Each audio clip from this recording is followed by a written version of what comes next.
आपको एक short trick बता देता हूं जिससे आप। नमस्कार दोस्तों, आज बात करेंगे उत्तर प्रदेश में शिक्षक भर्ती में चयन किस प्रकार से होता है, मेरिट किस प्रकार से बनती है। आज का ये वीडियो देखने के बाद आपको कोई भी वीडियो देखने की जरूरत नहीं पड़ेगी। तो जो पिछली भर्तियां हुई हैं, जैसे बहुत 2019 में एक भर्ती हुई थी 69,000 शिक्षक भर्ती, उसमें और अभी हाल ही में एक भर्ती चल रही है जूनियर एडेड शिक्षक भर्ती, उस दोनों भर्तियों में मेरिट किस प्रकार से बनी है। उम्मीद है कि आगे भी इसी प्रकार से मेरिट बनेगी। हालांकि भविष्य के गर्त में ऐसा अभी कुछ पता नहीं है, लेकिन जिस प्रकार से वर्तमान समय में भर्ती में चयन होता है, आइए हम बात करते हैं। एकेडमिक का 40% लिया जाता है। एकेडमिक का 40%, आप यहाँ पर देख रहे हैं एकेडमिक का 40% और सुपर टेट का 60%। सुपर टेट क्या होता है, बहुत से लोग जान नहीं रहेंगे। सुपर टेट होता है टेट के बाद आपका एक पेपर होगा, जिसको हम जो चयन परीक्षा होती है उसी को उत्तर प्रदेश में सुपर टेट के नाम से जाना जाता है। यानी जो लिखित पेपर होगा उसको हम सुपर टेट के नाम से जानते हैं, उसका 60% लिया जाता है। और मेरिट भी उत्तर प्रदेश की शिक्षक भर्ती में जुड़ती है। जहां तक हम प्राइमरी और जूनियर की शिक्षक भर्ती की बात करें तो मेरिट किस प्रकार से जोड़ती है। मान लीजिए कोई अभ्यर्थी है शिक्षक भर्ती का, उसको हाई स्कूल में 85% मिले हैं, इंटर में 80% और स्नातक बीए बीएससी में वो 70% नंबर पाया है। साथ ही डीएलएड बीटीसी में उसने 85% नंबर पाए हैं। साथ ही में एक चीज आपको यहाँ पर और बता देते हैं कि बीएड वाले भी जूनियर में पात्र होते हैं। तो यहाँ पर हम बीएड भी लिख सकते हैं, डीएलएड की जगह पर बीएड भी लिख सकते हैं, क्योंकि जूनियर जो अभी 6 to 8 की भर्ती हुई है जूनियर एडेड की, उसमें बीएड वाले पात्र हैं। और बीएड वाले वैसे भी 6 to 12 तक पात्र होते हैं। बीटीसी वाले भी जो स्नातक किए होते हैं वो 6 to 8 की भर्ती में जाते हैं। तो वर्तमान में मैंने यहाँ पर बीएड बीटीसी लिखा है, आप यहाँ पर चाहें तो बीएड भी लिख सकते हैं। मान लेते हैं ये एक स्टूडेंट का मेरिट था 85%, 80%, 70%, 85%। अब बात करते हैं कि मेरिट बनती कैसे है। तो हाई स्कूल का जो ये आपकी हाई स्कूल, इंटर, ग्रेजुएशन और डीएलएड बीएड देख रहे हैं, इसका सबका 10-10% निकाला जाता है। यानी हाई स्कूल का 10% आप निकालेंगे तो 8.5 नंबर बनेगा, इंटर का 10% निकालेंगे तो 8 नंबर बनेगा, ग्रेजुएशन का आप 70% का 10% निकालेंगे, परसेंटेज का 10% निकाला जाता है। साथियों इस बात को आप एक बार दोबारा से रिपीट कर लीजिए, जो भी आपने नंबर पाए हैं प्रतिशत में उसका 10% निकाला, यानी प्रतिशत का 10%। यानी आपने 70% नंबर अगर ग्रेजुएशन में पाए तो उसका 10% 7 नंबर होगा, और डीएलएड में या बीएड में आपने 85% नंबर पाए तो उसका 10% 8.5 नंबर होगा। इन सबको जोड़ लिया जाता है, वही यहाँ पर 40% लिखा है। 10%, 10%, 10%, 10%, यानी 10, 20, 30, 40, यह हो गया 40%। टोटल कितना हो गया 40%। यही 40% आप यहाँ पर देख रहे हैं कितने नंबर बना है, 32 नंबर। कितने नंबर, 32 नंबर। यही गुणांक बना, ये एकेडमिक का गुणांक बन गया। यहाँ पर एक एकेडमिक का गुणांक कितना बना, 32 नंबर। इसको हम लिख सकते हैं एकेडमिक का गुणांक। ये गुणांक किसका है, एकेडमिक का गुणांक है। तो आपने देखा कि एकेडमिक का गुणांक 40%, 32 गुणांक बन गया है। ये नंबर नहीं है, 32 गुणांक है। आइए अब हम बात करते हैं कि अगर उसको लिखित परीक्षा में इतने नंबर मिलते हैं तो उसे उसका टोटल कितना बन जाएगा, तो उसका टोटल गुणांक कितना बनेगा, आइए उस पर बात करते हैं।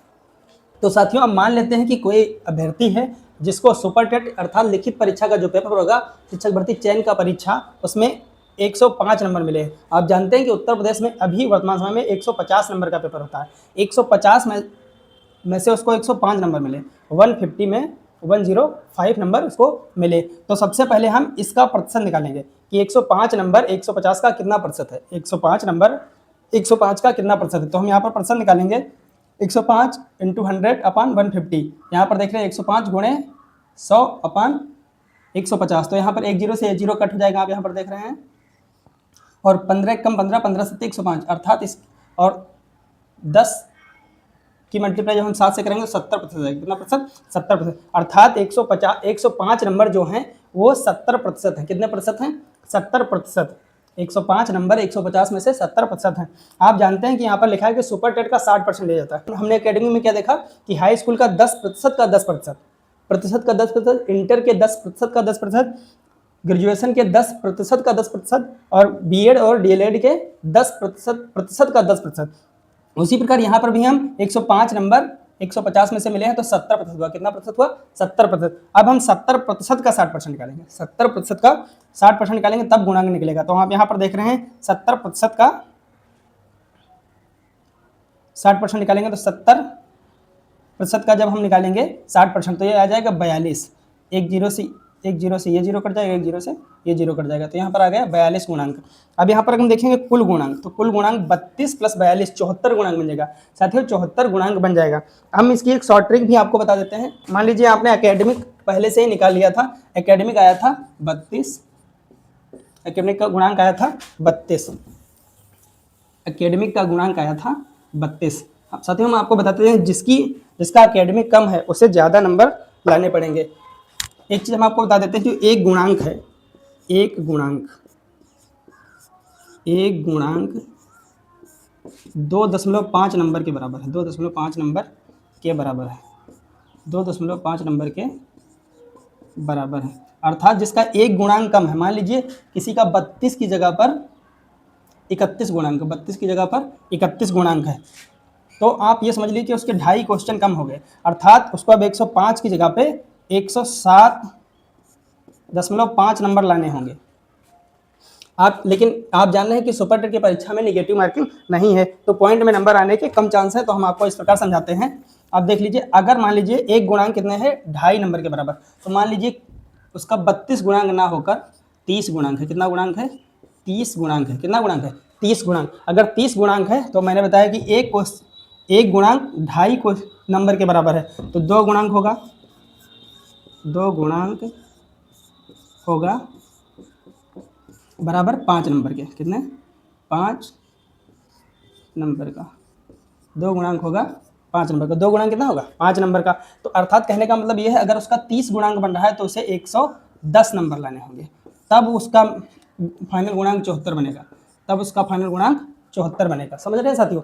अगर उसका गुणांक कम है तो इसी हिसाब से उसको नंबर बढ़ाने होंगे, तब उसका फाइनल गुणांक 74 होगा। इसी प्रकार अगर किसी का गुणांक हो सकता है 28 हो, किसी का गुणांक 28 हो, हाई स्कूल, इंटर, ग्रेजुएशन और बीएड और डीएलएड का, आमतौर पर बीएड का गुणांक कम ही होता है, तो उनको अपने नंबर बढ़ाने होंगे। तो अगर किसी का 28 गुणांक है, किसी का 28 गुणांक है, एक गुणांक बराबर 2.5 नंबर, एक गुणांक बराबर 2.5 नंबर, 2 गुणांक बराबर 5 नंबर हो जाएगा। इसी प्रकार से अब 4 गुणांक अगर बढ़ाना है, अगर 4 गुणांक बढ़ाना है तो 4 गुणांक बराबर कितना होगा, उसको 10 नंबर लाने होंगे, 10 नंबर लाने होंगे एक्स्ट्रा, मतलब उससे अधिक। जिसका गुणांक 32 है और जिसका गुणांक 28 है, उससे उसको कितने नंबर लाने पड़ेंगे, 10 नंबर अधिक। क्योंकि आप इसी को भाग करके देख सकते हैं, तो ये आएगा 2.5 नंबर। एक गुणांक बराबर क्या आ जाएगा, 2.5 नंबर। तो एक गुणांक बराबर अगर देखा जाए, 4 गुणांक बराबर 10, तो एक गुणांक बराबर 2.5 नंबर। मैंने आपको यहाँ पर निकाल कर भी दिखा दिया है। तो साथियों समझ रहे हैं कि अगर आपका गुणांक 28 है, तब आपको 10 नंबर एक्स्ट्रा लाने पड़ेंगे। तो 10 नंबर किससे, जो 105 वाला था। अर्थात अब आपको यहाँ पर 110 की जगह पे अब 28 गुणांक वाले को कितने नंबर लाने पड़ेंगे, 115, और वहीं 30 गुणांक वाले को 110। ये चीज़ साथियों उम्मीद है कि आप समझ रहे होंगे। अब मैं आपको एक शॉर्ट ट्रिक बता देता हूँ, जिससे आप आसानी से गुणांक निकालना सीख सकते हैं। जैसा कि मैंने अभी आपको बताया कि एक गुणांक बराबर 2.5 नंबर है, एक गुणांक बराबर 2.5 नंबर है, एक गुणांक बराबर 2.5 नंबर। तो एक नंबर बराबर, एक गुणांक बराबर, एक गुणांक बराबर है 2.5 नंबर, 2.5 नंबर। साथियों जैसा कि मैंने आपको बताया कि एक गुणांक बराबर 2.5 नंबर है, एक गुणांक बराबर 2.5 नंबर है, एक गुणांक बराबर 2.5 नंबर। तो अब अगर आपसे पूछा जाए कि एक नंबर बराबर, आप यूनिटरी मेथड अच्छी तरीके से जानते होंगे, मैं आपको यहाँ पर शॉर्ट में बता देता हूँ। एक नंबर बराबर अगर पूछा जाए तो 0.4 होगा। कितना होगा, 0.4। एक नंबर बराबर 0.4 गुणांक, एक नंबर बराबर 0.4 गुणांक। आप एक नेम से निकाल के देख भी सकते हैं, 0.4। तो अगर 0.4 आ गया है, अगर 0.4 आ गया है, तो अब आपको क्या करना है, जितने नंबर आपको सुपर टेट में मिले हैं, तो आप सीधे गुणांक तुरंत निकाल सकते हैं। मान लीजिए किसी का एकेडमिक 30 है, एकेडमिक 30 है, और उसको 110 नंबर मिले हैं। ये इसी नंबर को मान लेते हैं, उसको 110 नंबर सुपर टेट में अर्थात लिखित परीक्षा में मिले हैं। तो इसी 110 को हम 0.4 से मल्टीप्लाई करा देंगे, 0.4 से मल्टीप्लाई करा देंगे। इस पॉइंट को हटाएंगे, एक नीचे जीरो आ जाएगा, इसको काटेंगे, 11 चौके 44, 11 चौके 44। अब आप देख रहे हैं कि यही जो मैंने आपको निकाल के दिखाया था कि अगर किसी को 110 नंबर लाया है सुपर टेट की लिखित परीक्षा में, तो उसका गुणांक कितना होगा, 44, और इधर से उसको 30, इधर से उसको एकेडमिक में 30। तो अब वही बात फिर से आ जाएगी साथियों। तो 30 नंबर उसके एकेडमिक के थे, और यहाँ पर 110 नंबर लाकर उसका गुणांक बना 44। तो आप यहाँ पर देख रहे हैं, फिर से एक बार उसका फाइनल गुणांक बन जाएगा 74 नंबर। फाइनल गुणांक कितना बन जाएगा उसका? 74 नंबर। तो उम्मीद है साथियों ये मेहनत आपको मेरी पसंद आई होगी। अगर यह मेहनत आपको पसंद आई तो मेरा वीडियो अन्य लोगों तक पहुँचाएं जिनको इसकी ज़रूरत है। धन्यवाद साथियों, जुड़े रहें हमारे चैनल के साथ।